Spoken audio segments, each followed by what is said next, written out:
Dentro de instantes, Tempo e Dinheiro. Apoio LS Tractor, tratores projetados para o hortifruti. Risa Sementes, semeando o agronegócio do futuro. Lotus Biosoluções, excelência em produtividade. Copavel, a força que movimenta o agronegócio. No ar, Tempo e Dinheiro, com João Batista Olive.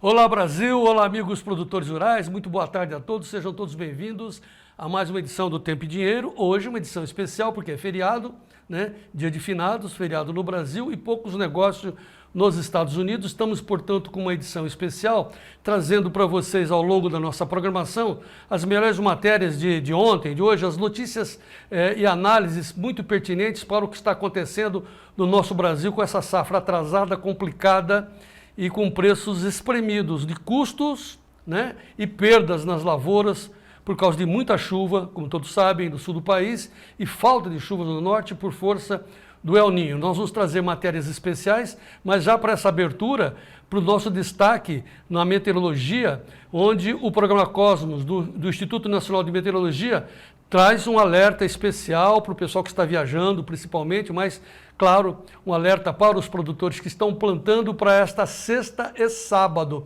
Olha o destaque especial do programa Cosmos do Instituto Nacional para o dia 3, olha quanta chuva no norte do Rio Grande do Sul, em Santa Catarina, Paraná e no sábado também. Repetindo, ó, sexta-feira, muita chuva, preste atenção pessoal aí do sul do país.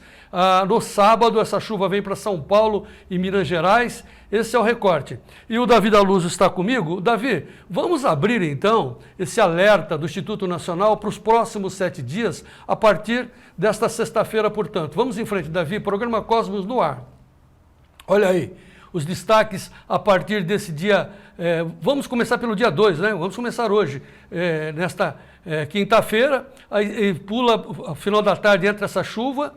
Aí na sexta-feira, amanhã, essa é a condição que nós estamos destacando, sábado, dia 4, e muita chuva aqui subindo para São Paulo, para Minas Gerais, fazendo um corredor domingo com o Mato Grosso. Finalmente o Mato Piba vai ter, na segunda-feira, vai ter a continuidade da umidade para fazer o plantio. E na terça-feira, dia 7, as chuvas vão ficar mais ao norte do país e a faixa leste, na quarta-feira, vai ficar aberta. Davi, eu acho que nós temos que repetir para as pessoas olharem com atenção, depois a gente segue o programa. Então, repetindo o programa Cosmos para os próximos 7 dias, a partir de hoje, quinta-feira, dia 2 de novembro. As chuvas vão chegar lá no Rio Grande do Sul, uma nova frente. Na sexta-feira a coisa fica muito pesada lá no sul, a preocupação da Defesa Civil com as áreas inundadas. Sábado para domingo as chuvas vêm para Minas Gerais, formam um corredor sobre o Mato Grosso. Então domingo abre no sul e na segunda-feira as chuvas ficam mais no Mato Grosso, no Mato Piba, no centro-norte do país. Essa é a imagem de terça-feira com mais chuvas no Amazonas, enquanto que na quarta-feira a região leste do Brasil fica com um tempo mais firme. E, portanto, o plantio pode prosseguir depois dessas umidades, principalmente para a região norte do país. Mas fica o alerta de solos muito úmidos, terra úmida, muito encharcado, vai ser uma dificuldade. Os analistas ouvidos por nós aqui no Tempo e Dinheiro são unânimes em dizer que vai ser uma safra de muita emoção. Muito bem, dito isso, nós vamos avançar com a nossa programação nesse dia especial de finados, mas sempre colocando a nossa mensagem para todos os produtores. Os produtores que sustentam o nosso Brasil merecem esse sinal de alerta, esse sinal de certeza que o Brasil vencerá. Todo o nosso esforço de sustentação da estabilidade que nós propiciamos para a sociedade brasileira fica aí resumida nessa frase: o Brasil vencerá. Ok, muito obrigado pela atenção. Nós vamos avançar então com a nossa programação especial, junto com a equipe do Davi da Luz. Vamos em frente, Davi, com mais uma edição do Tempo e Dinheiro no ar.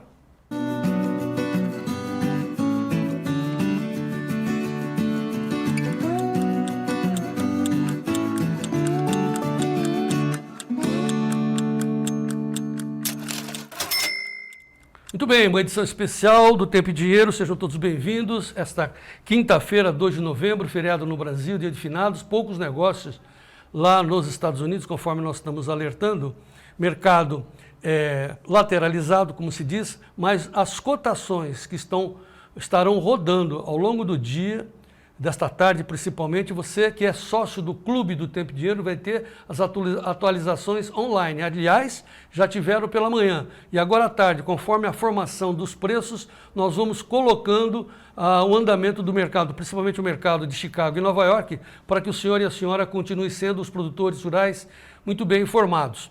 Olha aí, como você faz para entrar no nosso clube? O clube é um clube fechado, só para profissionais do agro, com a edição do Giovanni Lorenzon, dos principais e mais respeitados jornalistas do agro brasileiro.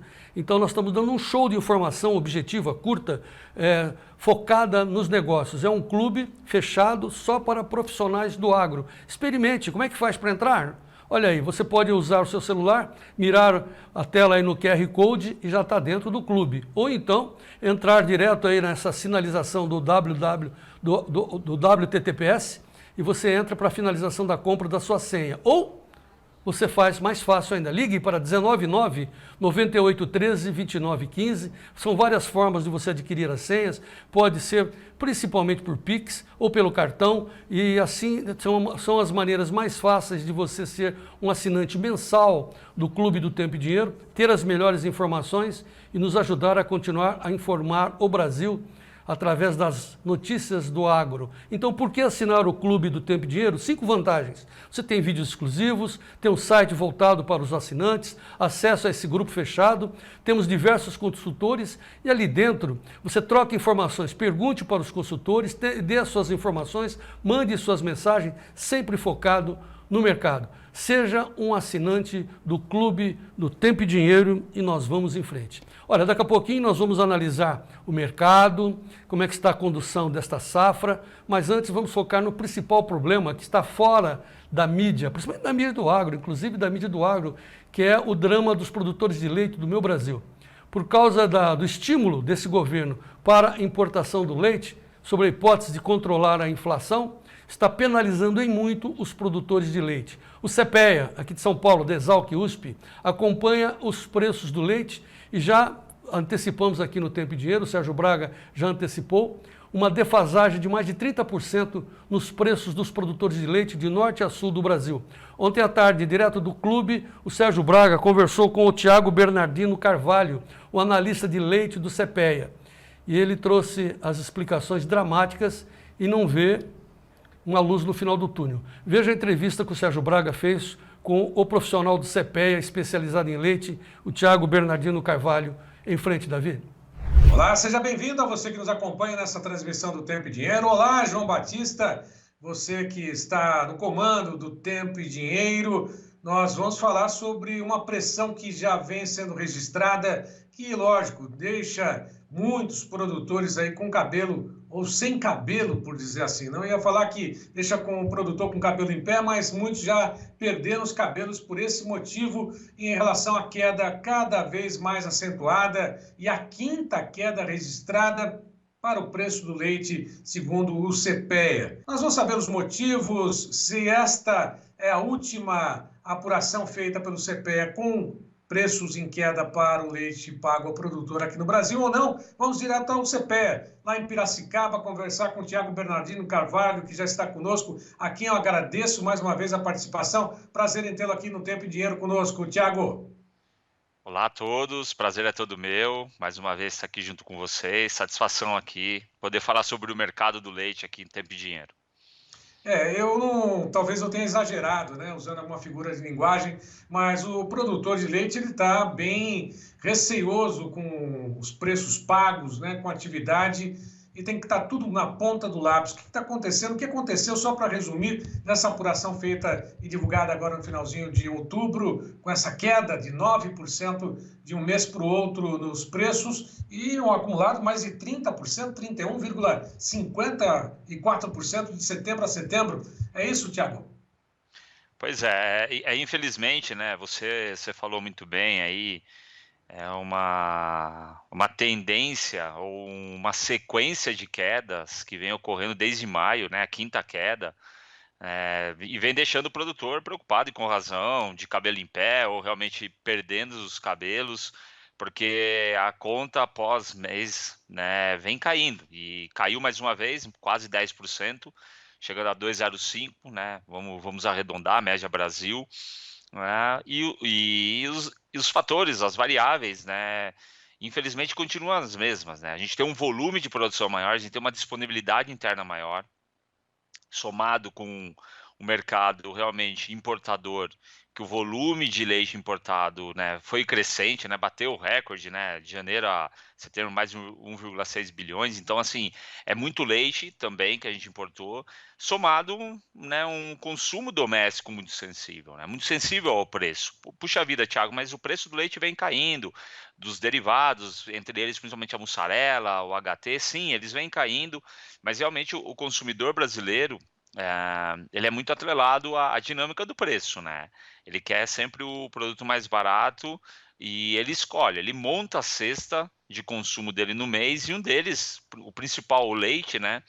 Ele realmente ele vai especular o mercado e vai ficar esperando novas quedas. Então, realmente, o mercado brasileiro muito sensível em termos de preço e realmente esperando que haja melhora para o consumidor voltar. Puxa vida, Thiago, melhora de preço? Isso a gente está observando em todas as cadeias de proteína. As carnes foram assim, com a queda em agosto, setembro, o consumidor voltando a consumir mais carne.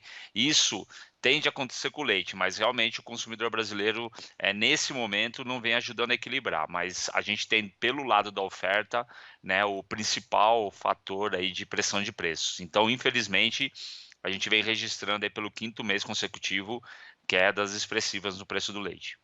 Agora, essa queda foi a última do ano ou ainda há a possibilidade de uma pressão maior na próxima apuração, Tiago?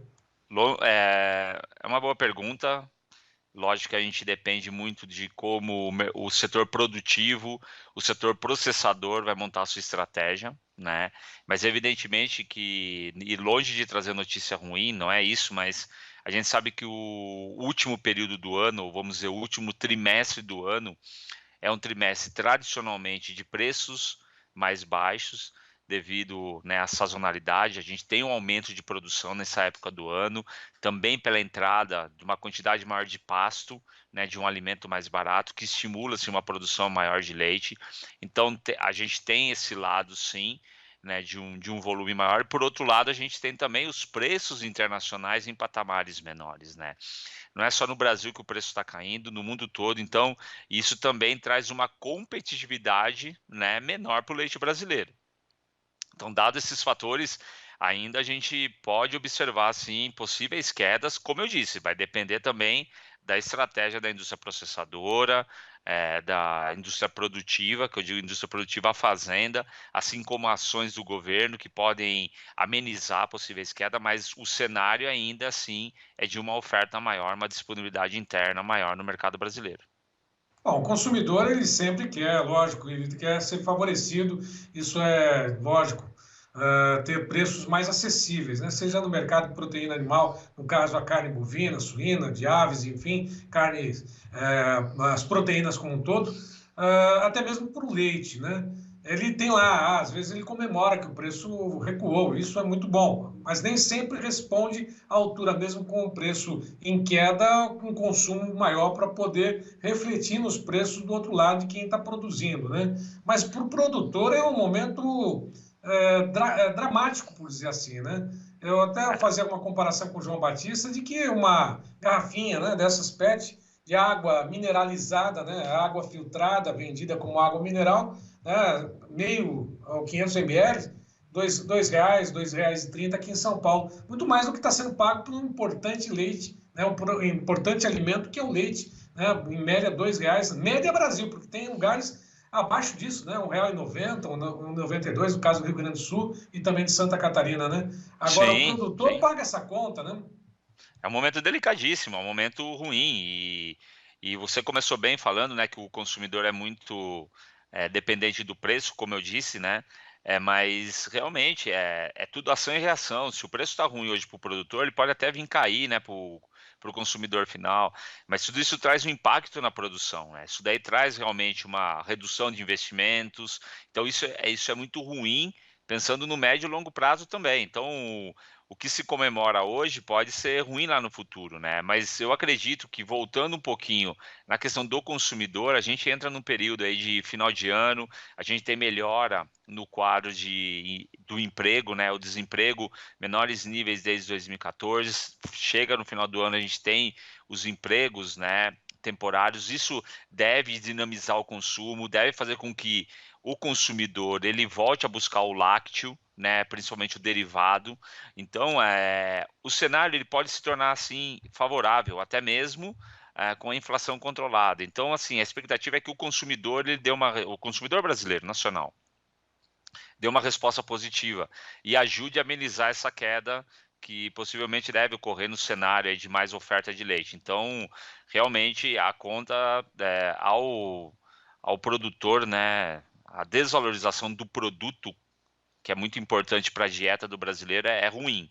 Né? É ruim porque no futuro, no médio e longo prazo, como eu disse, a gente tem um impacto pesado em termos de custos mais elevados, mais inflação, e daí a bola de neve fica muito grande. E quando se fala nesse sentido, né, de valorizar e esperar uma reação do consumo, principalmente nessa época de festas de final de ano, o recebimento do 13º, isso contribui bastante, né? Quando as contas começaram a ser quitadas, né? Porque se trabalha 4, 5 meses aí até um certo equilíbrio nesse sentido. Muito se fala das importações, né? Se essas importações não tivessem aumentado em volume, elas sempre vão acontecer, né? Até uma questão de mercado. Mas se elas tivessem tido uma redução no volume atualmente importado, isso poderia impactar também numa melhora ou até mesmo de uma estabilização dos preços pagos até então? Isso seria uma avaliação sobre essa ótica correta ou não, Tiago? O desequilíbrio maior vem de uma oferta maior, desde a produção, mas também da importação. Evidentemente, quando a gente fala de setores que são exportadores, né, paralelo aí às carnes, os grãos, né? A gente realmente fala de um mercado internacional que acaba sendo uma esponja, que ajuda sim a minimizar, né? E ajuda a buscar um equilíbrio de mercado. Como a gente tem um setor que é importador líquido, como a gente chama, né? Então a gente mais importa do que exporta, então a gente se torna um importador líquido, eu coloco uma pressão muito grande no mercado. Então, se realmente as importações tivessem num patamar inferior do que vem sendo registrado, possivelmente a gente poderia ter um equilíbrio sim no mercado, né, em termos de preço mais valorizados, mas realmente é a dinâmica de comercialização e aí a gente tem realmente mais entrada de leite do que saída e isso daí prejudica bastante o mercado. Até mesmo no próprio boletim que vocês fizeram, falando que houve uma redução no mês de setembro de 21,8% no volume importado do Brasil. Mas mesmo assim, em comparação ao mesmo período do ano passado, houve um aumento em 90% no volume, ou seja, 1 bilhão 600 mil litros, né? 1 bilhão 600 milhões de litros, equivalente leite, né? Ou seja, reduziu um pouquinho no mês de setembro, mas mesmo assim mais do que o dobro registrado no mesmo período do ano passado, aí aumento da oferta, não tem quem segure, né? Agora, Perfeito. o aumento das produções, né? Da produção, nos custos de produção, proteinado, lógico, agora nós temos essa questão climática, excesso de chuva, né? A chuva chegando em outras regiões, bacias produtoras, leiteiras, isso também está sendo colocado na conta do custo de produção ao produtor, né? Daquilo que ele vai ainda ter que fazer, fechar a conta para poder ver se sobra alguma coisa ou não? Com certeza. E esse pode começar a ser uma variável que pode impactar o volume de produção nos próximos meses, né? Dado que a gente tem um aumento no preço do milho, né? E isso daí ajuda a valorizar realmente o principal insumo, né, utilizado, que é o concentrado, né? A alimentação é o principal item de custo, né, para a produção de leite. Então, com os custos aumentando, diminuindo a margem do produtor, né, que daí encontra com a receita do preço do leite menor, realmente isso pode impactar numa retração da produção. Por isso que o equilíbrio pode ocorrer, né, até o final do ano também, na virada, no médio prazo, devido sim uma restrição de margem por parte do produtor, que tem um custo mais elevado e, obviamente, preço recebido menor, e então isso dificulta, sim, o planejamento e o aumento da produção, né, por parte do produtor de leite. Então, realmente, esse pode ser um fator, esse pode ser um vetor que leve uma redução, uma retração na produção no campo.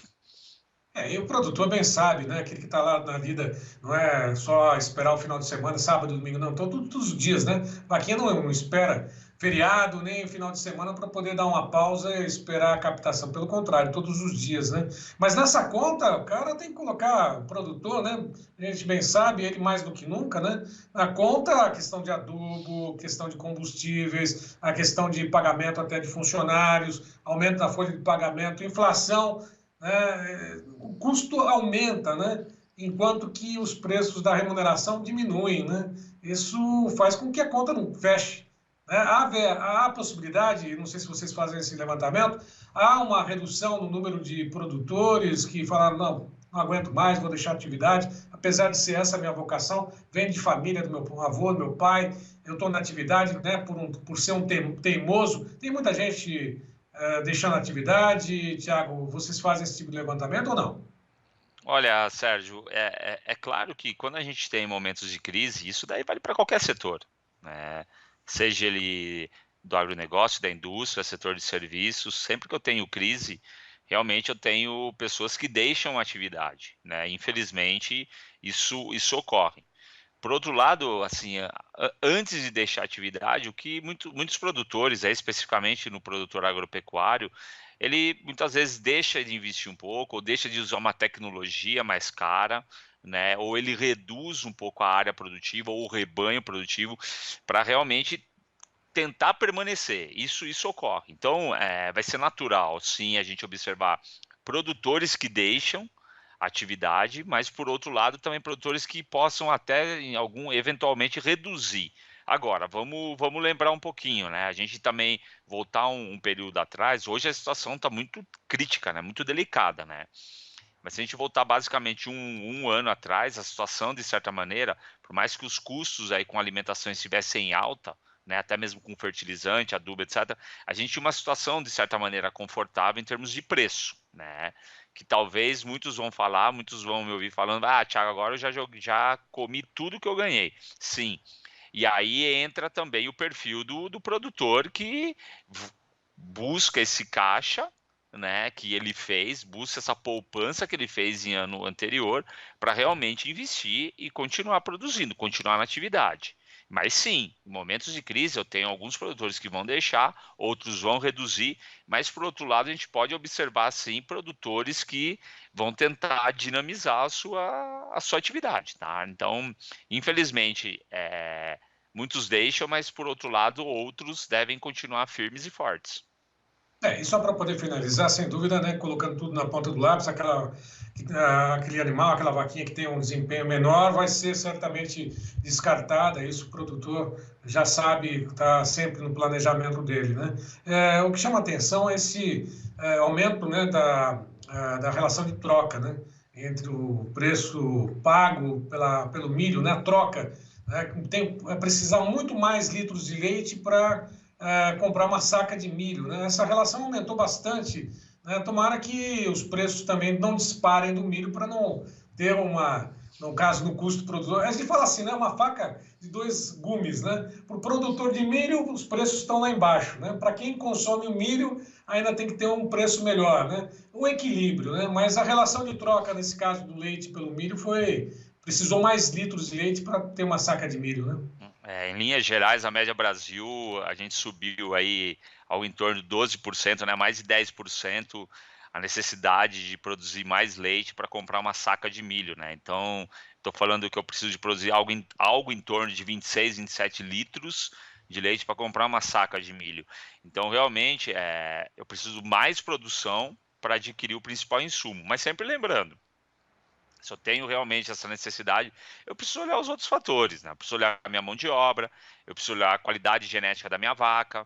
Se todo esse custo que eu estou colocando, né, em termos de alimento, a minha vaca está realmente consumindo de forma adequada e produzindo um leite de qualidade. Sim, o custo subiu e é desafiador para o pecuarista, Mas realmente a gente precisa, em momentos como a gente está vivendo de crise, de transição, é um momento de transição, sim, olhar para o que eu tenho de bom na minha propriedade para otimizar a minha produção. E às vezes é até paradoxo, né? Um confronto, né? Nesses momentos de crise é quando você precisa investir mais, né? Até mesmo nessa questão de genética, tentar produzir com mais qualidade, talvez fazer com que seja diferenciado o produto que você vai oferecer. Enfim, todas essas questões devem ser levadas em consideração na hora de falar de preços melhores ou até mesmo de ter uma margem maior, porque a margem, nesse levantamento aqui, principalmente para os pequenos, né, os médios aí que sofrem, né, que talvez estejam no meio ali, são os que sofrem mais, né? Mas pesou para todo mundo, a grande verdade é essa, né? Não, pesou sim. Evidentemente que os maiores, eles sofrem também, mas acabam tendo uma dinâmica diferente de produção, até por ter um volume de compra maior, volume de venda, até muitas vezes recebendo um prêmio pelo volume de produção, mas também foram afetados. Mas o mediano, que está na transição do pequeno para o maior, etc., realmente sofreu bem, porque ele realmente fez o investimento. Se ele não continuar a investir, como você bem disse, provavelmente ele acaba sugado aí pelo momento ruim que a atividade vem vivendo, né? E aí realmente fica um cenário mais desesperador. Mas sim, é um momento de se olhar para o que a gente tem de melhor na propriedade, que é o rebanho, a qualidade do rebanho, né? A qualidade do alimento, a qualidade da mão de obra, o controle dos números. Tudo isso não vai fazer com que você ganhe muito mais dinheiro em época de crise. Não é isso, mas vai amenizar muitas oscilações pela frente. Tiago Bernardino, muito obrigado pela tua participação, direto de Piracicaba, aqui no interior de São Paulo, do CEPE, trazendo essas informações nada alentadoras, né, por dizer assim, né, desafiadoras, esse que é o termo, né, ao produtor do leite, né, de leite em todo o Brasil, principalmente diante dessa crise que a gente está vivendo com El Niño, né, climática, crise de consumo, crise de importação, crise de preços, enfim, mais uma hora isso tudo vai ser revertido e a gente torce pelo produtor para que tenha a remuneração e a margem, né, tenha uma margem pelo menos de lucro para a conta fechar. Mais uma vez, obrigado. Você quer deixar algum recado para o produtor nesse momento que nos acompanha? Bom, Sérgio, eu que agradeço mais uma vez estar aqui junto com vocês, Tempo e Dinheiro, é sempre um prazer. Com certeza, outras vezes voltaremos com talvez melhores notícias sim. E o recado, né, o de sempre para o produtor, né, é um processo um pouco complicado, complexo na produção, devido a preços bem baixos, mas como a gente disse aqui nesse bate-papo, né, é um período de transição, onde que ele realmente tem que olhar para o que ele tem de melhor na propriedade para se manter na atividade, né? Sabendo que o mercado ele é cíclico, momentos de altas e momentos de baixas, e a gente vai passar com certeza por mais esses. Com certeza a gente tem um segmento muito forte, né? Organizado no sentido de realmente de buscar melhores produtividades, buscar melhores cenários em termos de mercado, né, principalmente com o apoio do governo também. Então, é um cenário que tende a mudar em breve, mas a gente precisa realmente estar confiante e estimulado a continuar a produzir. Essa matéria, claro, está à sua disposição, tanto no nosso canal do YouTube, que ela vai subir, ficar disponível para você olhar, revisar, impulsionar, e também no nosso site, o site do Tempo e Dinheiro Oficial.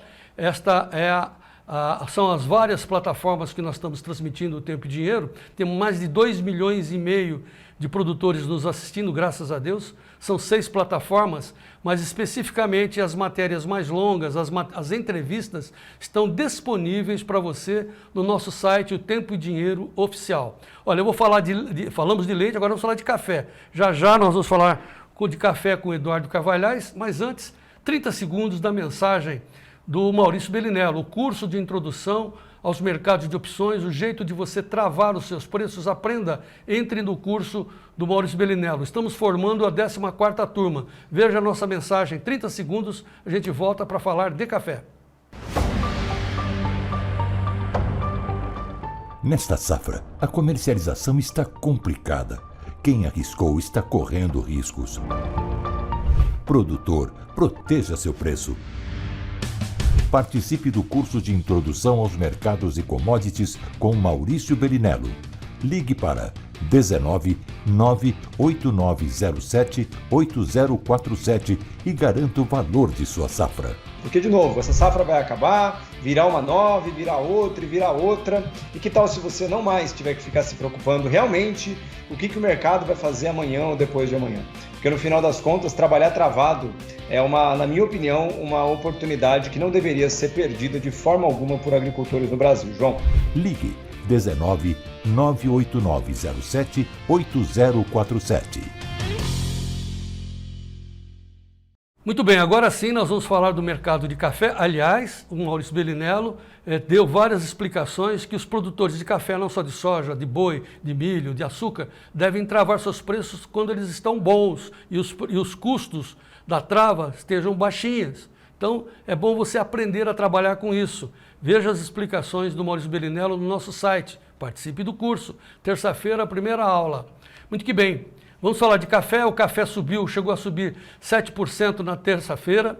Na quarta-feira devolveu 5%, muita oscilação, chuvas, falta de chuvas lá no Vietnã, o café Conilon empurrando o Arábica. Isso tudo foi assunto também de Sérgio Braga, com o analista de café, um dos mais respeitados analistas de café, Eduardo Carvalhais, do escritório Carvalhais. Veja essa entrevista sobre o café brasileiro com Eduardo Carvalhais no ar, Davi. Sobre esse assunto, nós vamos até Santos, a cidade aqui no interior, no litoral de São Paulo, Santos, né, o principal porto, principal cidade de exportação, né, que tem aqui no país, aqui no estado de São Paulo, para conversar direto do escritório Carvalhais com Eduardo Carvalhais, especialista, analista, corretor de mercado, que está conosco nesta tarde para poder falar um pouquinho sobre o mercado do café, a quem eu agradeço a participação. Carvalhais, muito obrigado por nos atender nessa tarde aqui, nesta quarta-feira. Boa tarde. Estamos aqui numa véspera de feriado e assistindo esse sobe e desce de Nova York, que todo mundo quer uma explicação e que fica difícil de dar realmente, né? Ontem subiu forte, se procurava no mercado, todo mundo, qual era a razão para uma alta tão forte. No final do dia começaram a surgir indícios de que anunciaram que a exportação do Vietnã, que é o maior produtor de Conilon de robusta do mundo, caiu em relação a setembro do ano passado, e caiu aí perto de 30%. Isso aí pode ter sido o desencadeador dessa alta de ontem, e com todas as incertezas que mais tem no mundo. E tem notícias também de que não há um único país no mundo que não esteja, produtor de café, que não esteja com problema de produção, e tudo isso vem influindo com o nosso mercado de café no dia a dia. Você tem com essa comunicação fácil hoje em dia de bolsa, comunicação em rede, muitos operadores novos em Nova York, especuladores, também fundos de curto prazo, e faz com que o mercado suba daquele jeito. E hoje também recuou tudo, e se você for olhar, não apareceu nenhum fator novo para isso. Você pode olhar para o outro lado. Do lado é que os embarques do Vietnã caíram forte, em compensação, os embarques do Brasil, que haviam caído em setembro, subiram bastante em outubro. Nós não temos os números finais ainda, mas se estima que ele vai ficar perto ali dos 4 milhões, um pouco acima, um pouco abaixo. Temos a aguardar a divulgação do Secafé, que só costuma acontecer na segunda semana do mês seguinte. Portanto, é capaz de, no final da próxima semana, o Secafé já está divulgando esses números para o mercado. Mas o que se espera é isso, uma subida bastante forte dos embarques de Arábica, o que é natural. Nós temos que lembrar que nosso ano safra começou em julho, e a tendência é ir subindo de mês a mês nossos embarques, pelo menos até dezembro, para depois recuarem um pouco.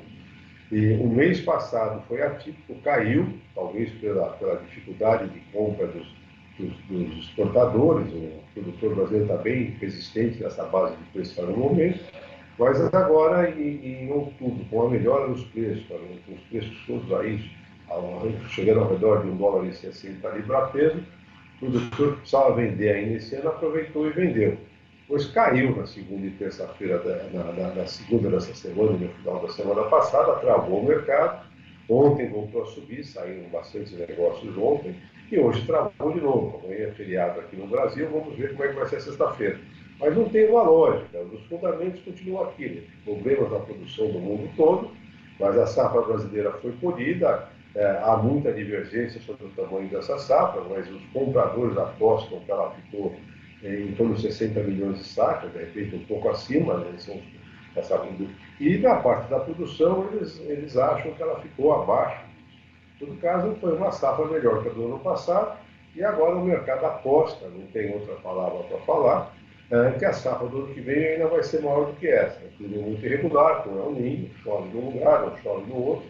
E a grande ameaça para esse ano, em termos da safra 2024 brasileira, mais do que as chuvas que estão ocorrendo de um jeito ou de outro, elas vêm caindo, irregularmente, elas vão caindo, a previsão de chuva para as próximas 2 semanas.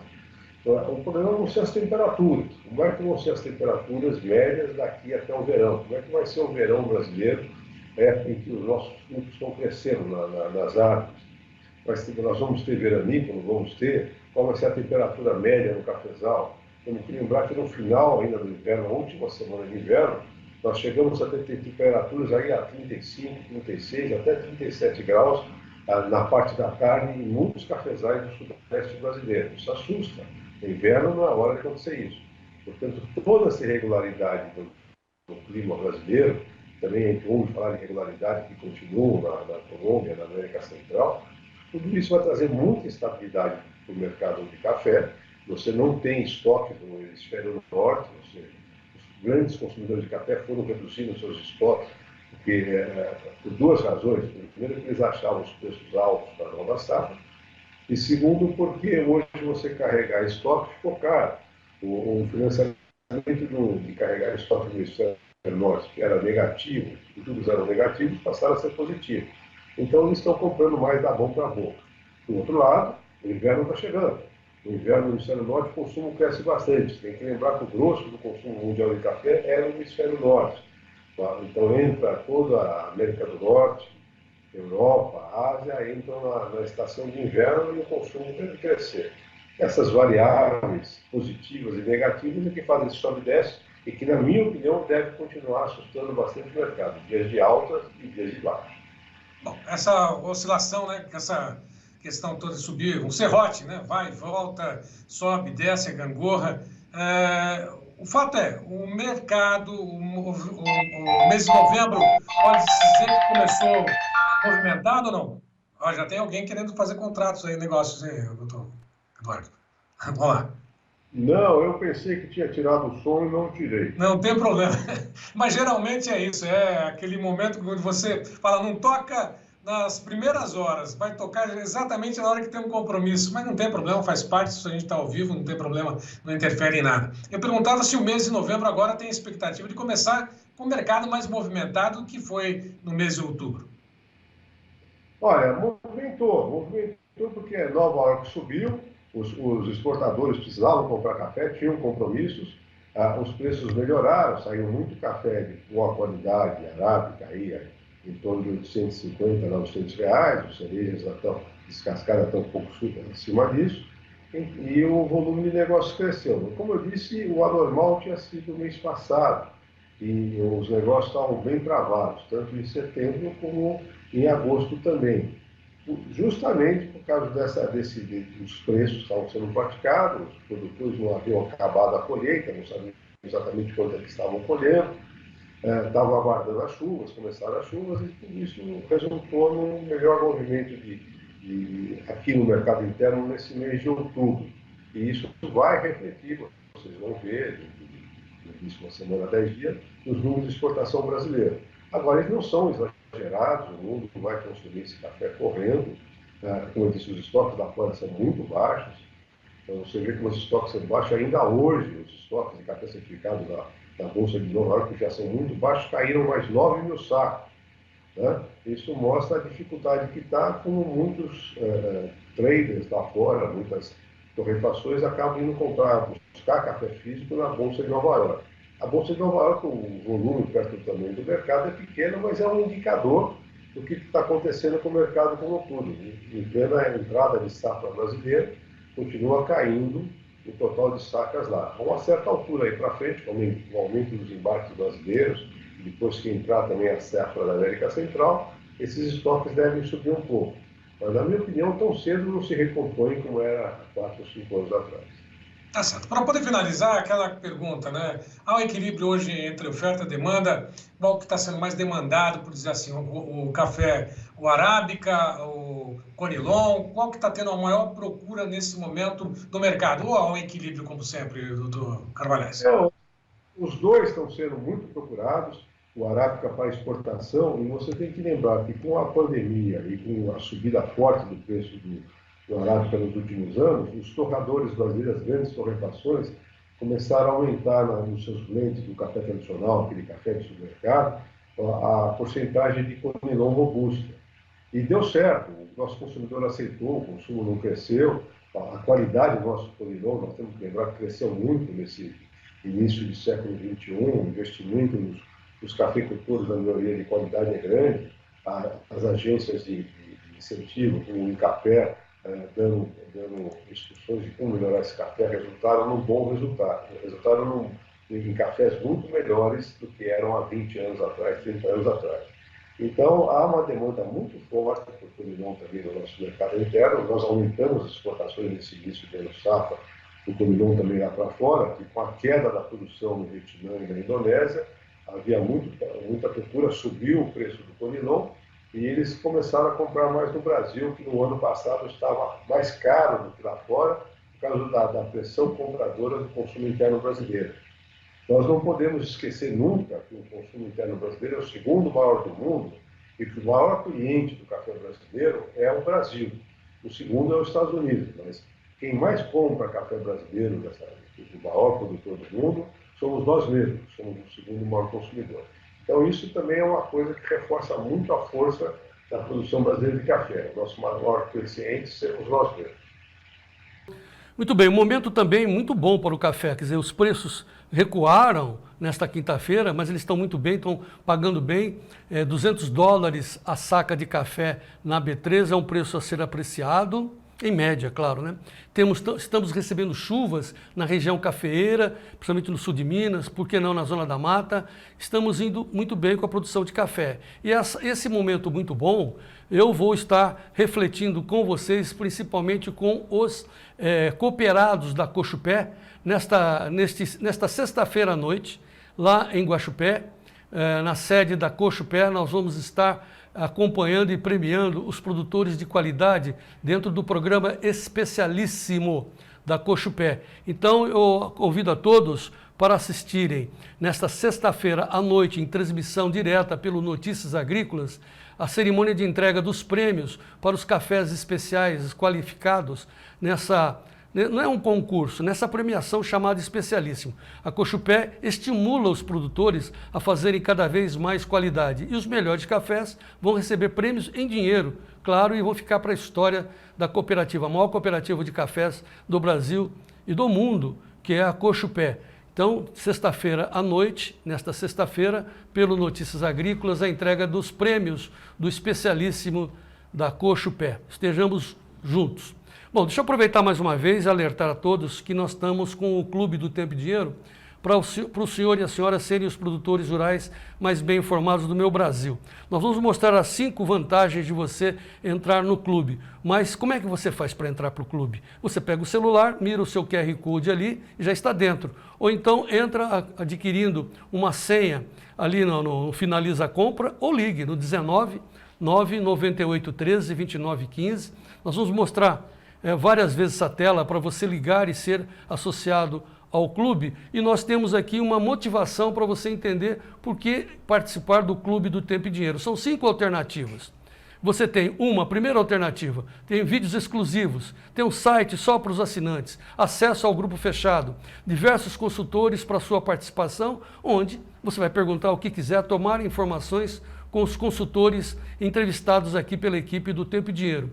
Seja um assinante do Clube do Tempo e Dinheiro e seja o produtor rural mais bem informado do meu Brasil. Estamos à sua espera, à sua disposição. Quem está dentro do clube não sai e tem mais gente chegando no meu Brasil. Um clube para profissionais do agro, com informações curtas, objetivas, sem perda de tempo. Vamos direto ao assunto. Direto ao assunto, vamos agora acompanhar a safra. tivemos a felicidade de colocar 3 especialistas ao mesmo tempo no nosso programa desta quarta-feira e vamos repetir os melhores momentos para vocês. 3 especialistas no acompanhamento da safra, especialistas em doença das plantas, que é o Dr. Marcelo Madalosso, se não o maior, um dos mais profissionais gabaritados para acompanhar essa questão da safra debaixo de muita umidade no sul e falta de chuvas no norte. Temos o especialista em sementes, o Dr. Sementes Alexandre Gazola, e o analista de mercado, um dos mais respeitados do país e do mundo, o Vlamir Brandalize, todos juntos comentando a safra que se desenha a partir das próximas chuvas que vão entrar nesse final de semana no Rio Grande do Sul, em Santa Catarina e Paraná, e a possível expansão da umidade prevista pela meteorologia também para o centro-norte do nosso país. Junto com as chuvas, umidade, fala-se em ferrugem. Preste atenção no que o Dr. Marcelo Madalosso vai fazer esse alerta para vocês. Veja a entrevista exclusiva que fizemos com esses 3 especialistas, amigos do Tempo e Dinheiro. Veja aí. Bom, boa tarde, Madalosso, como vai?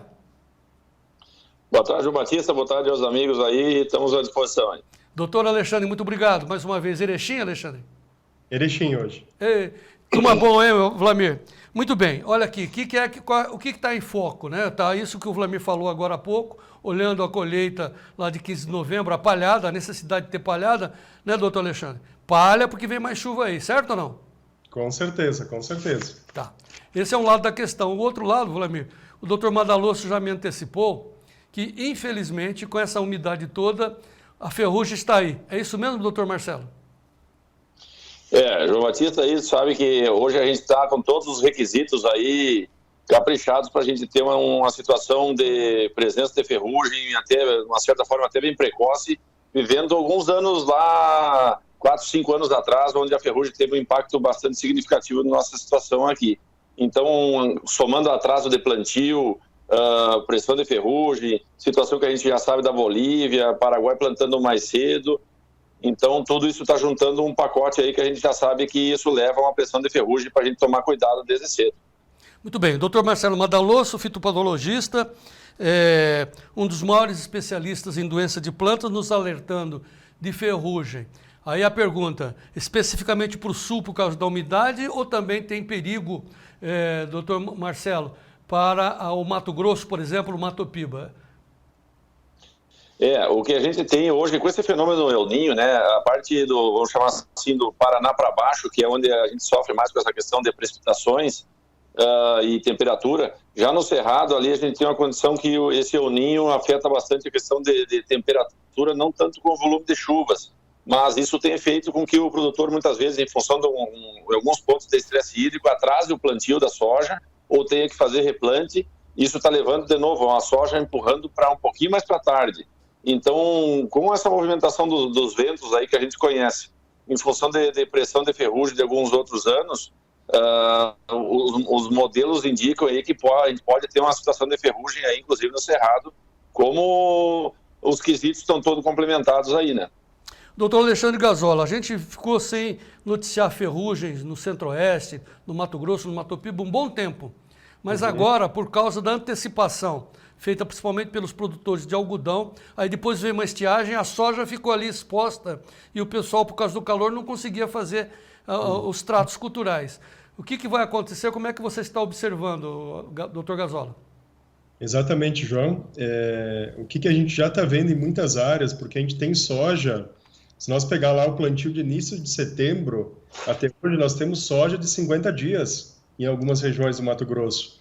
São poucos talhões, mas nós temos essa presença, né? E essa soja está em pleno período para doenças. E com essas chuvas que teve agora nesses dias, regionalmente no talhão ela tende a aumentar. Automaticamente abre inóculo para as áreas que vieram depois, né? Então é um ponto de atenção, porque a gente está tendo um ano bem atípico, né? Nós temos tendo plantio e temos tendo já soja em início de R1 já, João. R1 para R2 em muitas regiões. Tá. O Vlamir Brandalize, com isso, aquela sua informação do início, que é uma safra apertada, os preços com tendência de alta, mas os custos vão subir, né, Vlamir? João, essa parte de tratamento de lavouras aí que nos últimos 2 anos, quase o produtor gastou pouco, né, para controlar a ferrugem, né, foram os tratamentos normais. Talvez agora aumente, sim, um pouco mais de custos e pese um pouquinho mais para o produtor. Mas, no geral, João, nós temos que levar em consideração que essa safra, ele está carregando ela com um custo de fertilizantes bem menor que o ano passado, alguns produtos químicos também com valor menor. Eu acho que o impacto no custo geral não vai ser tão grande nessa condição de tratar melhor as lavouras. O problema é que vai ter produtividade menor. E aí sim, a realidade do custo por unidade produzida vai aumentar. Porque tudo caminha para nós termos produtividades menores. As áreas de excelência, de qualidade de lavoura vão ser bem pontuais no Brasil. Nós vamos ter lavouras médias e uma boa parte de lavouras de regular para ruim, né? Vai ter lavoura de todo tipo esse ano no Brasil, como tinha nos Estados Unidos. Eu acho que a história vai se repetir por aqui. Doutor Madaloso, o Ildélio Rodrigues Lima pergunta: o que ocorre na produtividade com soja plantada em diferentes estádios, claro que no quesito sanidade? Deixa eu entender essa pergunta aí, João. Diferentes estados? Estádios. Estádios fisiológicos. Bom, se elas estão em diferentes estágios de plantio, acredito eu, né?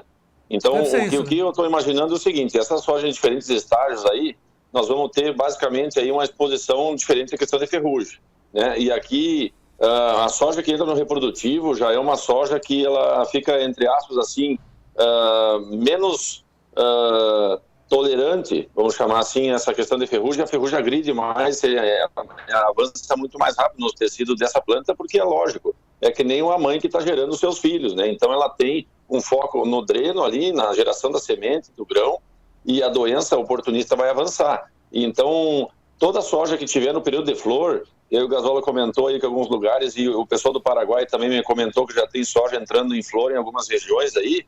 Essa soja, quando botou o primeiro botão floral, o produtor tem que estar muito ligado, porque o balanço hormonal dela virou. E aí o que vai acontecer? Ela vai precisar muito da ajuda do produtor para tratar essa soja e tomar muito cuidado com o avanço de ferrugem. E não estamos nem falando em manchas foliares também, que tem outro problema grande. Mas como assim, doutor Madaloso? Vai botar mais adubo, então? Não, na verdade, quando essa soja passa desse período vegetativo e vai para esse período reprodutivo, o que acontece é que ela não consegue, vamos chamar assim, João, ela não consegue se defender direito de invasões de fungos, e aí ela vai focar totalmente no enchimento de grão.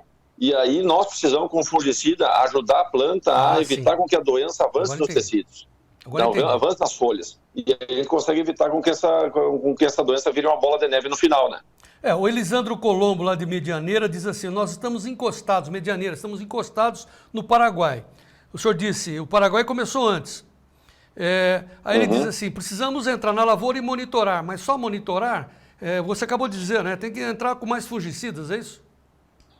Na verdade, até eu tive lá na Beira Lago, faz uns 10 dias atrás, lá em Medianeira, e em função da temperatura também, lá uma região um pouquinho mais quente, né? Temos uma pressão um pouquinho maior de manchas também, principalmente mancha-alvo, e também essa questão do plantio pela proximidade do Paraguai. E aqui eu até vou dizer, praticamente toda a área produtiva de soja nossa, próxima ao Paraguai, próxima à Bolívia, na verdade, para um fungo que anda quilômetros por dia pelo vento, isso é irrelevante. Então, cada vez que a gente plantar mais tarde, a gente tem uma exposição maior a essa doença, caso ferrugem, e o Paraguai, principalmente a metade centro-sul do Paraguai, já está tudo plantado, né? A metade um pouquinho mais para o norte, que ainda está com irregularidade de chuva, parecido com o Cerrado, mas ainda está avançando esse processo. Então, nós vamos precisar, como produtores da soja que está no campo, precisar se antecipar com as aplicações. Não necessariamente, João, nós vamos precisar de fazer mais aplicações. Sim. Né?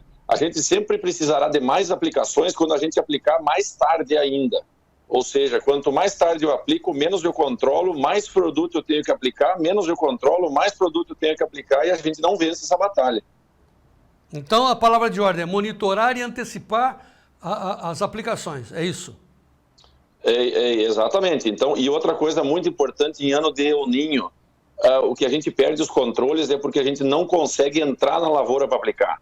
Porque a chuva não deixa a gente obedecer um calendário, um monitoramento, vamos chamar assim, por quê? Porque o solo está encharcado, vai atolar, não vai conseguir cumprir a área. Então, o grande problema hoje nosso será, na verdade, essa manutenção do residual do programa de aplicação. Então, o produtor que está assistindo, ele na hora que tiver um momento, ele precisa se antecipar, mesmo que os intervalos possam ser menores do que ele imaginou, por exemplo, mas depois ele vai colher esse fruto aí, que é uma folha mais sadia lá na frente. Tá. Mas nós temos situações totalmente diversas no país, né? Não vou nem me basear no Mato Grosso, no Mato Piba. No próprio Paraná, o norte do Paraná recebeu menos chuvas. O sul está afogado. Como é que fica para o pessoal para cima, doutor Marcelo? Aí o que vai acontecer, né?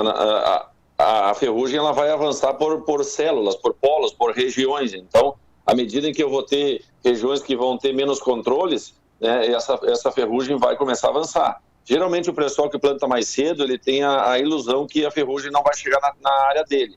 E geralmente ele é onde vai ser multiplicada essa ferrugem. Tá. Tem uma pergunta. E aí nessas regiões mais secas... Sim, por favor. Oi? Pode completar, por favor. Nessas regiões mais secas, o plantio vai se estender um pouquinho maior e ele pode receber esse impacto de ferrugem mais na frente ainda. Tem uma perguntinha aqui, o Gazola, vou mandar para você. Amigo é para essas coisas. Aqui, ó. Cadê? Muita gente perguntando, muito bom. Rodrigo Tessari. Olha lá, hein, Gazola? Será que quem autorizou o plantio antecipado da soja no Mato Grosso vai arcar com os prejuízos com a ferrugem? Ficar esperando, né? Com certeza não vai, né? Mas nós alertamos muito isso, né, João? Cuidado, porque esquecer de combinar com São Pedro, né? Principalmente ano de El Niño, né? Tá. Um ponto que a gente tem que lembrar, João, voltando aqui para o sul, que grande parte das regiões do Paraná, o lado do Paraguai, está sofrendo com muita chuva, né? Tu pegar a Foz do Iguaçu aí, está embaixo da água. Toda aquela grande região de Cascavel está tendo muito problema com chuva e muito dumping off, que eu gostaria que o Madaloso completasse isso, porque é um risco que nós temos nos estados do sul, é a ocorrência de doenças associadas ao plantio e estabelecimento de plantas. Na verdade, é o maior alerta que se faz nessas regiões que vai até uma parte de São Paulo e Minas Gerais. Doutor Marcelo, pode completar, por favor? Perfeito. Não, essa posição aí que a gente está vendo, e a gente já viu esse filme, se não me engano, foi a safra 17 ou 18, ou 18 e 19, que foi uma safra de muito problema de estabelecimento de lavoura, de tombamento. Né? Por que acontece isso daí? Eu vou falar a parte dos fungos e o Gazola completa o que vai acontecer com a semente embaixo d'água aí. Então, no ponto de vista dos fungos, tem um grupo chamado de homicetos, que é um tipo de patógeno, que ele adora solo frio e úmido. Então, o que a gente está tendo em áreas especialmente de bastante palhada e solos bastante encharcados, o produtor mal está conseguindo colher o resto de trigo que sobrou, ou tirar da lavoura o que saiu. Então, ele vai tentar fazer esse plantio para conseguir fazer o quê? Tentar antecipar essa soja. Só que esse solo continua muito frio e úmido. Aí a fitóftora e o pitium vão infectar muito cedo, coisa de 30, 60 horas ele já entra na raiz da radícula da soja, antes do produtor ver ela sair do chão. E isso pode causar um tombamento, e essa planta pode sair do chão, às vezes nem sai, pode sair do chão e tombar. Então o que vai acontecer? Eu perco o stand, depois eu tenho que fazer replante nunca fica coisa que preste, o produtor perde dinheiro com semente, o custo de um replante é o custo de todas as aplicações de fungicida muitas vezes, já não tem semente disponível, então imagina o processo que vai acontecer.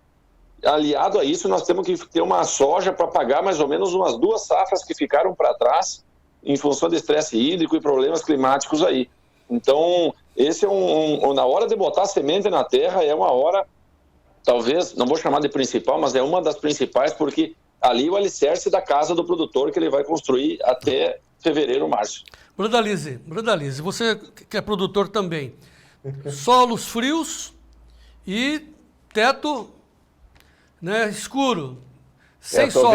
Estou vendo aqui exatamente o que está lá na minha propriedade. Está tudo nublado, o solo está encharcado, nós não temos previsão de plantio antes do dia 15 de novembro, João, porque tem que pelo menos uma semana de tempo seco para a gente poder entrar. Isso é todo o centro-sul do Paraná, está assim.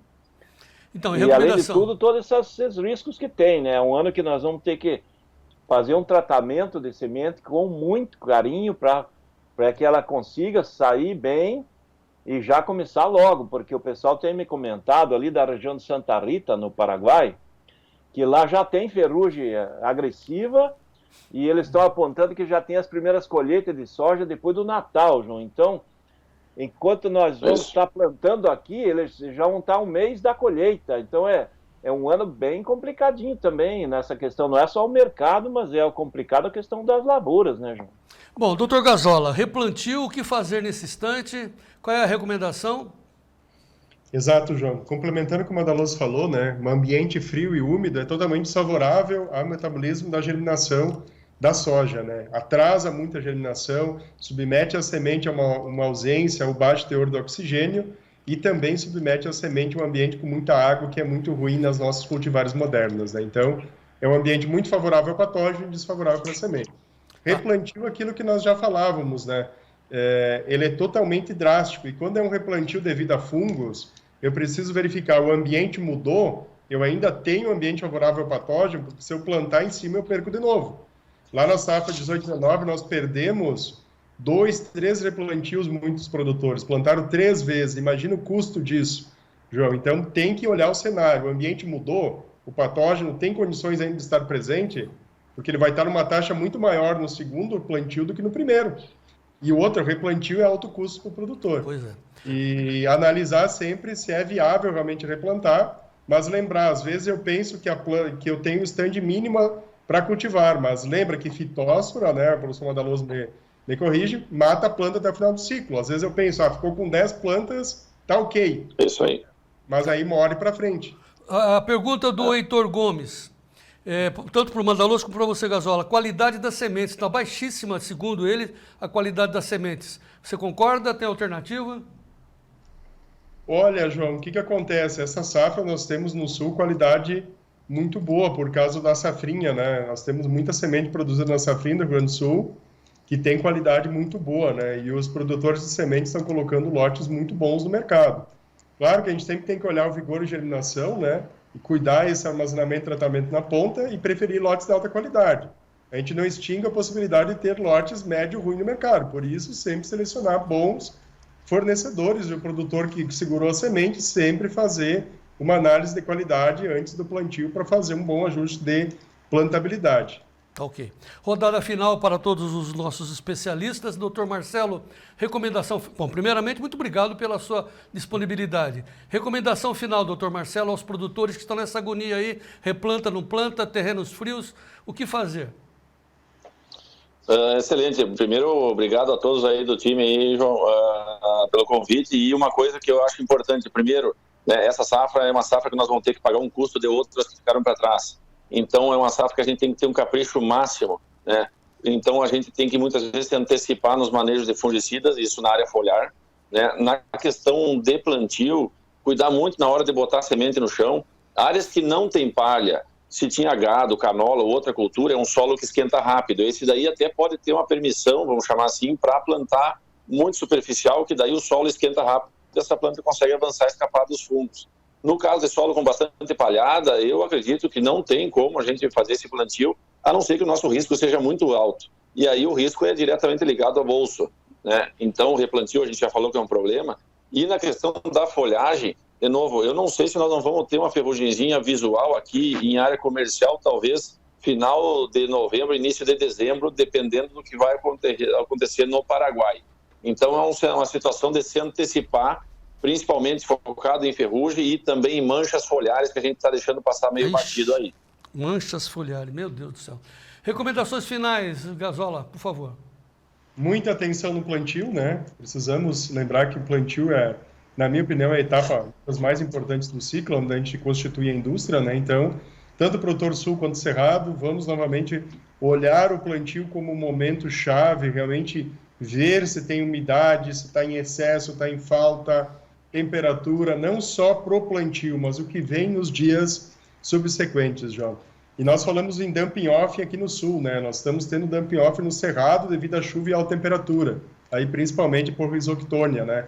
Então, ambos os extremos do Brasil têm que ficar atento ao plantio e atento aos manejos posteriores, que está descalonando muito os estádios fisiológicos entre os talhões plantados na região, na fazenda, né? Então, aí se mete a pressão, nós falamos em ferrugem, mas todas as pragas estão pressionando muito, né, nesses ambientes. Então, a gente fala, por exemplo, eu estava há pouco com o pessoal de Rio Verde, Goiás, deve ter ouvintes de lá, que eu tenho colheita em dezembro para janeiro já.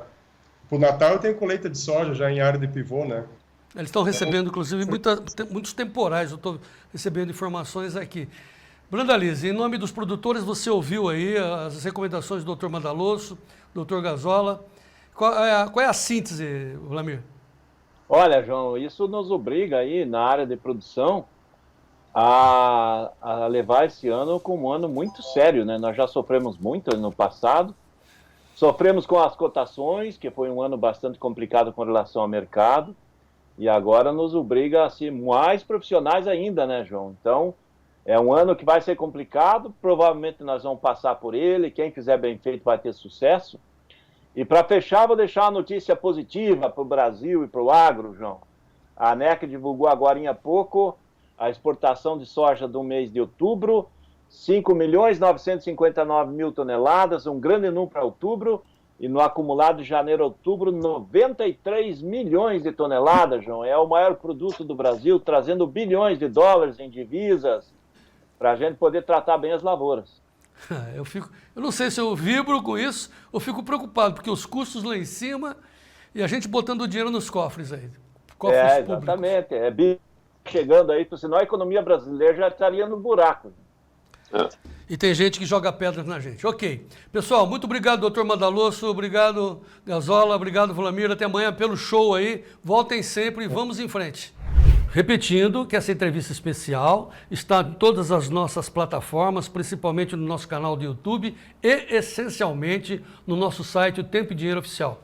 Revejam, preste atenção no que os especialistas estão recomendando e para que você tome cuidado. Né? Nós temos que melhorar as aplicações para conseguir deter a ferrugem. É inevitável, ela já está aí, já está na Bolívia, está entrando. Então, reveja. Entre no nosso site, o Tempo e Dinheiro Oficial, tem matérias exclusivas para assinantes, mas tem essa informação aberta para que mais pessoas, mais produtores entendam o que vai acontecer nesta safra difícil a 23 e 24. E também queremos renovar o nosso apelo a você para você aprender a travar os melhores momentos de preço. Estamos formando a 14ª turma do curso de Introdução aos Mercados de Commodities, ênfase em opções, que é uma especialidade do professor Maurício Bellinello. Ele ensina os primeiros passos, esclarece como você faz para travar o seu preço, pagando um prêmio pequeno. Esse é o pulo do gato. Já formamos 12 turmas, mais uma, agora estamos formando a 14ª turma. A primeira aula, terça-feira à noite, 19 horas. Está aberta a inscrição, estão abertas as inscrições. Ligue 19 9 8907 8047, 19 9 8907 8047. Você manda uma mensagem, é um WhatsApp, você manda uma mensagem dizendo, opa, você que reservou sua vaga ou não reservou, você entra, quero adquirir uma senha, quero acompanhar o curso do Maurício Bellinello. O telefone é esse daí, 019 9 8907 8047.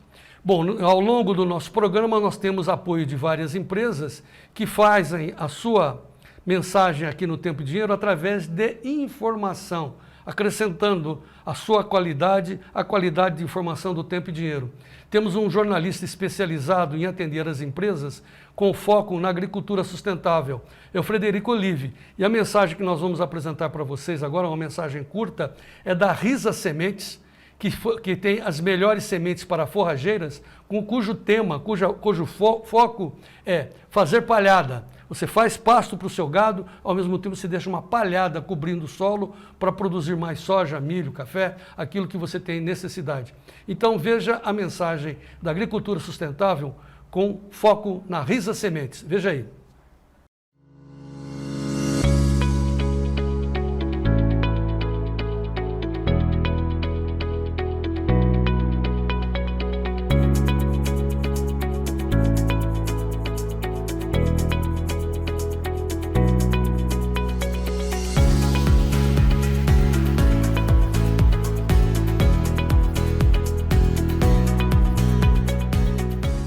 certificar a qualidade das sementes produzidas, a Risa Sementes possui aqui na Fazenda Curitiba um laboratório equipado com as melhores tecnologias para análise de sementes. O Henrique Lopes é um dos responsáveis pela certificação das sementes produzidas aqui na Fazenda Curitiba. Henrique, o que você poderia dizer para nós em termos de tecnologias que a Risa possui para fazer a certificação e onde está a diferença da Risa Sementes para aquilo que o mercado hoje conhece de semente? Nosso laboratório é equipado com as melhores tecnologias para análise de sementes. Desde o início, quando a semente vem dos nossos campos de colheita, passa por processos de produção e beneficiamento e pelos processos de análise laboratorial, para garantir os melhores resultados nas nossas sementes.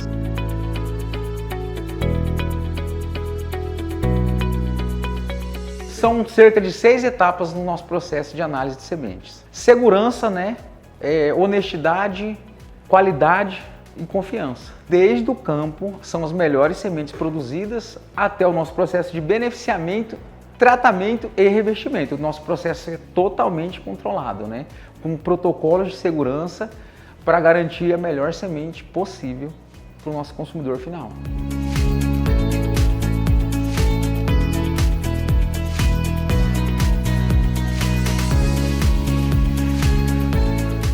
O revestimento da Risa Sementes é um produto que foi testado em várias fórmulas, várias etapas de teste, até nós chegarmos no ponto que nós temos hoje.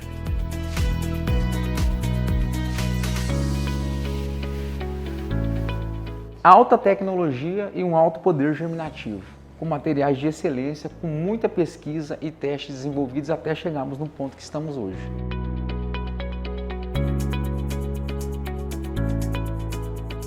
As sementes revestidas da Risa têm um grande diferencial de mercado, já começando pelas sementes. São sementes de alta pureza e alto vigor, com um altíssimo poder germinativo. Nossa fórmula altamente tecnológica com gel remineralizador, inseticida, fungicida e bioestimulante. Ele tem uma facilidade muito grande de entrada de água, amolecimento, então ele facilita muito a germinação da semente porque ele não é um revestimento duro, uma pedra. Isso não significa que ele não seja um revestimento resistente. Ele passa muito bem em todas as plantadeiras de mercado, porque nós já realizamos todos os testes possíveis. E em contato com a água lá, quando o produtor planta no campo, ele entra água muito fácil e muito rápido e fica retendo essa água no entorno da semente. Então facilitando ainda mais a germinação.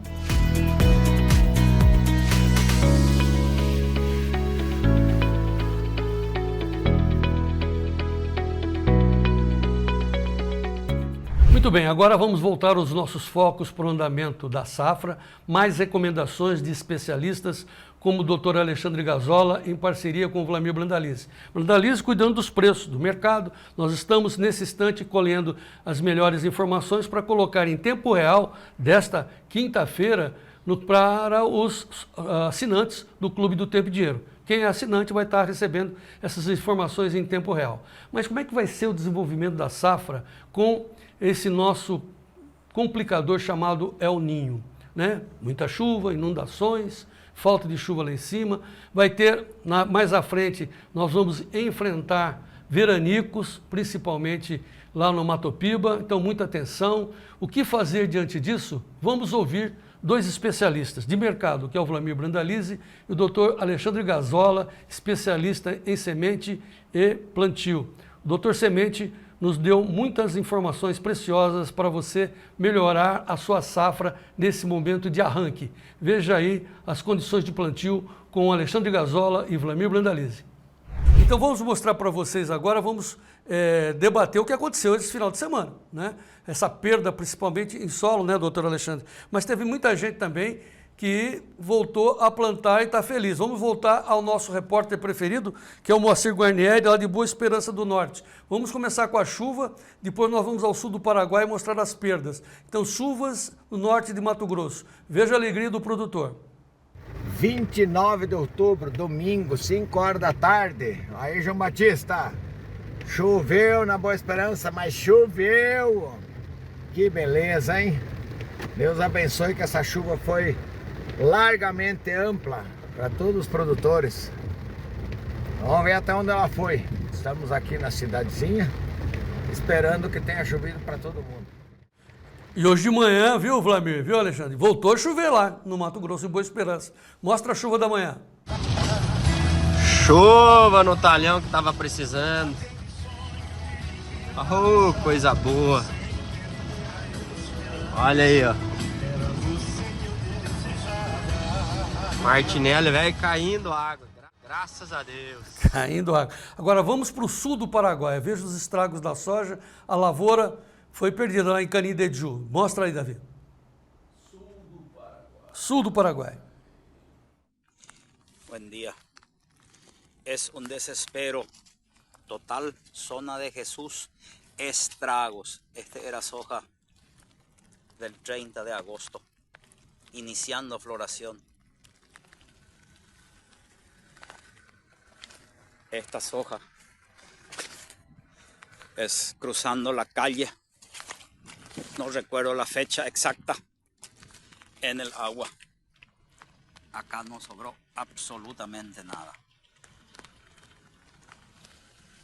Cruzando la calle, la soja más grande. Aí não é só água, é granito também, né? Granizo, muita chuva de granizo. Não é, professor? Aí não sobra nada, né? Não sobra nada. Não sobra nada mesmo e não recupera, João. Aí vai ter que replantar ou entrar já com outra cultura. Outro vídeo, vamos para Castro. Próxima região de Castro.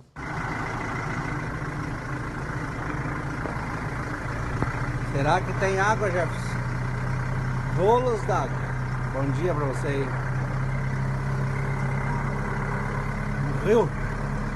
Mas graças a Deus estão bem elas aqui. Só jogar a boia para elas. Agora vamos para Medianeira. Tem 3 vídeos da região de Medianeira desse final de semana, muito atingida pelas enchentes. Vídeos de Medianeira, Davi. Paz, encheu tudo os rios, bicho. Olha aí, hein? O negócio aqui pra nós foi feio, hein? As nossas lavouras tá acabando com tudo.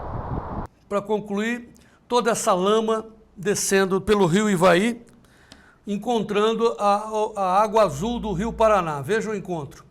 Bom, Alexandre, a maior perda não é somente o atraso, né, da lavoura, do plantio, mas a perda é do solo. Isso era possível segurar? Nessas situações de chuva torrencial, João, a gente sabe que o Paraná é o estado que mais tem curvas nas lavouras, que mais desenvolveu para reter justamente essas chuvas, mas quando o volume é muito grande, extrapola completamente o limite, né? Então a gente fica muito à mercê dessas chuvas pesadas, né? Vamos lembrar que Paraná, Santa Catarina tiveram muito problema, o Paraguai, né? E o Paraná teve muito problema em aviários e chiqueirões de porco também, né? Animais morrendo aí porque foi tudo alagado, né? Eu recebi alguns materiais de aviários. Pensando nas lavouras, João, o que o produtor vai ter que fazer? Esperar parar, ver o que ele consegue manter e o que vai ter que recuperar. A grande questão é que esses solos perderam os primeiros centímetros, né? Que é onde eu tenho uma maior concentração de matéria orgânica e nutrientes, né? Então ele vai ter que reconstruir isso num preço muito caro. Então, mesmo ele replantando, ele vai ter uma safra média nesses talhões que foram lavados pela chuva, né? E outra, compacta o solo, prejudica muito aí o produtor, não só nesse momento, mas nas próximas safras também.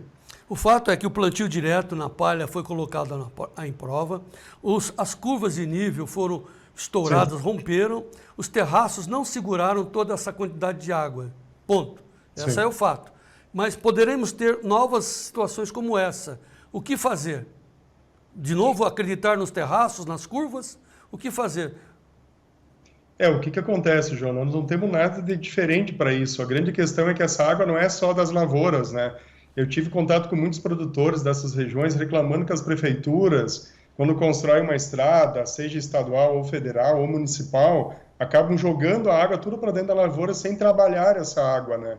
E isso vai acumulando, vai juntando de uma na outra e isso fica incontrolável, né?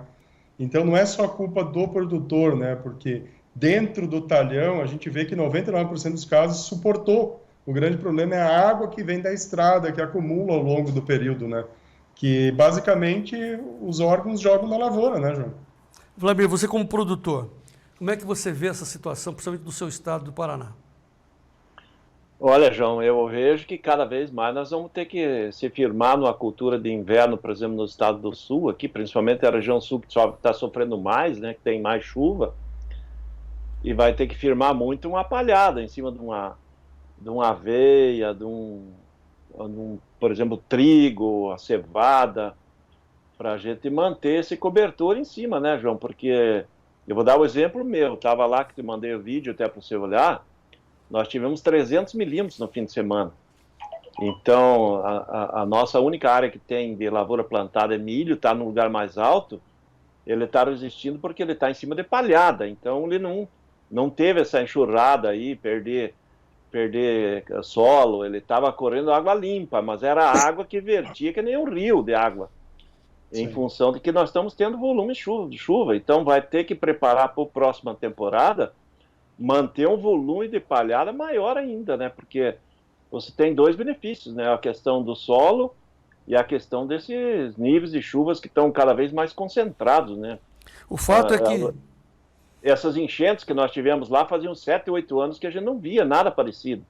E agora já tivemos 2 enchentes nesses últimos 20 dias. E o fato é que o solo, né, Gazola, os solos estão encharcados e as máquinas atolam, não tem o que fazer. O pessoal correu, principalmente lá do sul, do Rio Grande do Sul, o pessoal correu para tirar o trigo, antes que as chuvas chegassem. Mas teve que enfrentar o solo já que estava totalmente difícil das chuvas anteriores. Olha um exemplo, vamos lá em São Francisco de Assis, Rio Grande do Sul, o Davi, com o Matias Pileco. Olha, ele teve por 2 vezes as máquinas atoladas. Olha a tentativa de trabalhar, de tirar o trigo, mesmo com o terreno dessa forma. Enfim, estamos mostrando, nessa edição do Tempo e Dinheiro, uma situação muito difícil da lavoura, da agricultura do meu Brasil, que é a céu aberto. Aí não há o que fazer, né, Vlamir? Olha, João, não tem o que fazer, né? Tem que continuar rezando bastante e buscando essas tecnologias possíveis aí para a gente conseguir administrar essa água, né? Que nem o Gazola citou uma coisa boa, que é essa questão das prefeituras. Elas têm que rever o estilo que ela vai fazer essa saída de água das estradas. Algumas já fazem os bolsões aí para segurar um pouco da água, e o que eu vejo, na maioria dos casos, ela joga direto nas lavouras. Isso acaba estourando mesmo. Então, agora também os órgãos públicos têm que rever como é que vai fazer para frente para não ter esses problemas aí, principalmente nos estados aqui do sul, onde que tem essa região mais de relevo ondulado, semi-ondulado, que é onde que os problemas são maiores, né, João? Vamos pegar a imagem para encerrar, a última imagem, o último vídeo, do Daniel Roste, lá de 3 de maio, hoje de manhã. Ele já tinha chuva, no sábado choveu lá 82 milímetros, ontem 85, 150 milímetros nessa madrugada, e hoje 85 milímetros. Veja a situação do produtor no Noroeste Gaúcho. Bom dia, meu amigo João Batista. Chuva de novo no Noroeste Gaúcho. É muita chuva em pouco tempo. Tá bom. Acho que é um vídeo de resumo, né, Alexandre? Exatamente, João. Eu diria assim, o produtor gaúcho aí está sofrendo muito com a colheita do trigo. Rio Grande do Sul e Santa Catarina, né? Mas basicamente, eu vejo os produtores falando, é uma operação de guerra, né? Porque nesses dias, nós tivemos 3 a 4 dias aí que deu uma colheita boa, era 24 horas. Descia um da máquina, subia o outro, para tentar tirar, né? E muitos estão com muito trigo ainda no campo. Agora, em compensação, nós mostramos a situação de algumas regiões que o plantio está indo muito bem, mostramos o Mato Grosso do Sul, outras regiões do Paraná, mas lá em cima, né, no Centro-Oeste, no Mato Grosso, no Mato Piba, começa a situação de ter que ter replantios. O que você pode acrescentar e aconselhar, doutor Alexandre Gazola? Exatamente, João, está bem complicado. Até eu estava semana passada no Pará, visitando algumas regiões próximas a Paragominas, né? E eles já estão cientes lá do atraso da chuva também em função dessa complicação que o Cerrado está tendo, né? Essas áreas, o que o produtor precisa entender? Se não tem o mínimo de plantas para formar o estande daquela cultivar, visando a alta produtividade, a produção estimada que ele tinha, ele vai ter que replantar. O quanto antes ele tomar a decisão, melhor. Claro, replantar em condições de clima, né? Porque o replantio, tu não tem certeza, né? Tu começa de novo, mas tu pode ter problema de novo. Então, a gente tem que ser muito técnico, porque o replantio já me injetou um custo muito grande naquele talhão. Então, tem que ser muito assertivo nesse ponto. Eu, particularmente, não gosto de replantar, salvo em partes do talhão, replantar por cima. Por exemplo, tem uma reboleira, replanta lá, ok. Mas eu mataria quando está muito disforme o talhão e começaria de novo, né? Porque senão tu vai ter competição entre plantas, né? Eu sei que sempre é complicado isso, o produtor sempre pesa essa decisão de matar o que sobrou e começar de novo, mas visando altas produtividades é o que realmente compensa se a gente for olhar estatisticamente lá no final. Claro, quando é reboleiras, ok, plantas reboleiras, só que depois tu vai ter que colher separado também isso, né? Tá. Considerações finais do Vlamir Brandalize. Olha, João, eu quero pegar aquele último vídeo que o Davi passou ali, lá do Rio Grande do Sul. Daniel Rost. Isso. Ali, pro lado direito, você viu uma palhada. Pode ver, tem uma palhada onde colheu o trigo. Como está com uma palhada muito boa, pode ver que lá não tem um sinal de erosão caindo. Até essa água que está do lado da estrada, ela está amarela em função da estrada, provavelmente não da lavoura. Então, esse é um exemplo bom aí para a gente mostrar que quando você faz bem feito uma palhada de bom volume e bem consistente, você consegue, mesmo em momentos ruins, ter uma condição melhor, né? Dá para ver que do lado esquerdo ele tem milho já pendoando, então essa é a condição de quando o produtor faz uma situação bem feita, né? Então é um exemplo, tem que dar os parabéns para ele nessa condição aí que em muitos casos não estão, né? Em muitos casos não está, porque o produtor acaba não fazendo muita palhada, daí ele fica desconfiado do trigo, não planta nada, ele deixa só alguma quiçaça vir, depois quando ele vai fazer o plantio direto, ele faz um plantio direto em cima de quase nada, né? Então, e aí perde bastante, né? Dos dois maneiras, tanto na seca como no excesso da chuva. Né? Muito bom. Tá bom. Meus agradecimentos ao Vlamir Brandalize e ao doutor Alexandre. Quer completar, Alexandre? Não, eu acho que é muito menos essa linha que o Brandalize falou, que a palha é o nosso grande benefício, né, de proteção para a chuva pesada e no cerrado também para alta temperatura, né? Então a gente tem que aprender a manejar cada vez mais a palha e ter ela distribuída uniformemente numa boa camada dentro dos talhões, né? E o trigo é um exemplo disso. O que deve estar passando na cabeça do produtor que está perdendo o trigo esse ano? Nunca mais planta o trigo, ou vou pensar muito em plantar o trigo. Mas vamos pensar no benefício dessa palha e não deixar erodir as lavouras, né, também. Muito bem, a gente se sente muito lisonjeado e muito feliz com essa oportunidade de trazer esses especialistas para trazer essas informações para o senhor e para a senhora. Claro que todas essas informações já vão subir para o nosso site, o Tempo e Dinheiro Oficial, vai ficar lá à sua disposição, enquanto que o feriado está andando, né? Essas informações todas nas 6 plataformas, e essencialmente eu quero voltar as nossas atenções para o Clube do Tempo e Dinheiro, onde hoje, né, enquanto o mercado vai andando, vamos ter os fechamentos, nós vamos estar de plantão trazendo essas informações para os sócios do Clube do Tempo e Dinheiro. Como é que faz para você entrar no clube? Simples, é só mirar aí nesse QR Code que está na tela, pega o seu celular, experimente, puff, você cai lá dentro. Aí você olha, aí você decide se você compra ou não compra uma assinatura para nos apoiar. Ou se você quiser direto finalizar a compra, entra ali no HTTPS e finaliza. Tem a alternativa também de você entrar no nosso site e ali tem o link, essa faixa amarela embaixo do link, você também entra no clube. Ou por fim, volta lá, Davi, tem o telefone para você ligar e dizer para as pessoas que estão aí nos atendendo, o Fernando Sofiati, por exemplo, está de plantão, esperando a sua ligação, 199-9813-2915. Você entra e se transforma num assinante do Clube do Tempo e Dinheiro com informações exclusivas dentro do grupo fechado para profissionais do agro. Experimente, tem muita gente ali vibrando com as nossas informações. Um novo jeito de comunicação do agro brasileiro. Simples, objetivo, curto, sem perda de tempo para profissionais. Clube dos Assinantes do Tempo e Dinheiro. E para finalizar, mais uma lembrança, estamos formando a 14ª turma do curso de Introdução aos Mercados de Commodities do Maurício Bellinello. Vamos com as inscrições até segunda-feira, terça-feira, 19 horas, a primeira aula, então corra porque tudo tem um limite e você pode ser um novo aluno aí da 14ª turma e se informar como é que se faz as travas em opções, pegando os melhores preços, gastando o mínimo possível, sabendo como fazer, como operar, como pegar os melhores preços em opções, como fazer as travas. 14ª turma do curso de Introdução aos Mercados de Commodities, com Maurício Bellinello, estaremos juntos. Então, na terça-feira, a primeira aula. Tome informação, adquira sua vaga nesse telefone que está na tela, 019-98907-8047, 019-98907-8047. Muito bem, repetindo, preços de mercado que estão rodando hoje no mercado internacional, estaremos atualizando os senhores dentro do clube.